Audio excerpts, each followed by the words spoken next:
Pierre Guillet, vous êtes en troisième année de médecine générale à Tours. Est-ce qu'il y a un dress code particulier au CHU? En général, on porte une blouse. Ça, c'était pas à Tours? Non, ce n'était pas à Tours. Non, c'était à l'hôpital de Dreux, où j'ai fait mon premier stage en pédiatrie. C'était à Noël.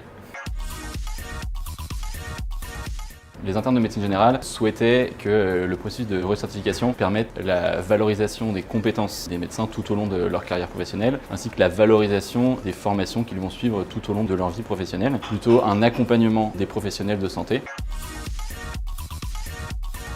Assez satisfait de retrouver dans le rapport les propositions qu'on a amenées au comité de pilotage de la mission du professeur Uzan.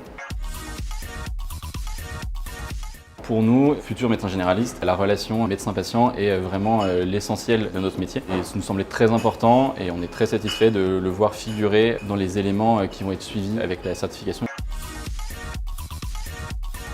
Les internes de médecine générale ne s'étaient pas prononcés à ce sujet-là. Je ne suis pas dans la tête du ministère, donc je ne sais pas ce qu'ils pensaient et quelle était leur volonté exacte à ce sujet-là. On peut espérer que l'ensemble de la communauté médicale se saisisse de ce nouveau processus. Je me dis que j'ai bien envie de faire partie des volontaires pour entrer dans ce processus une fois que je serai en exercice.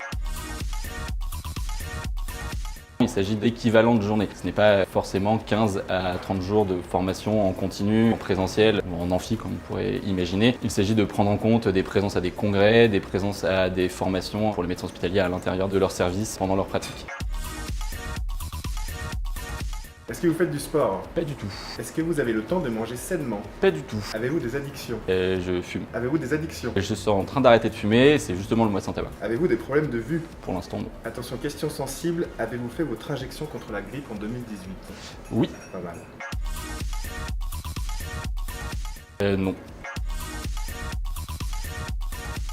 Oui. Merci WhatsApp Doc.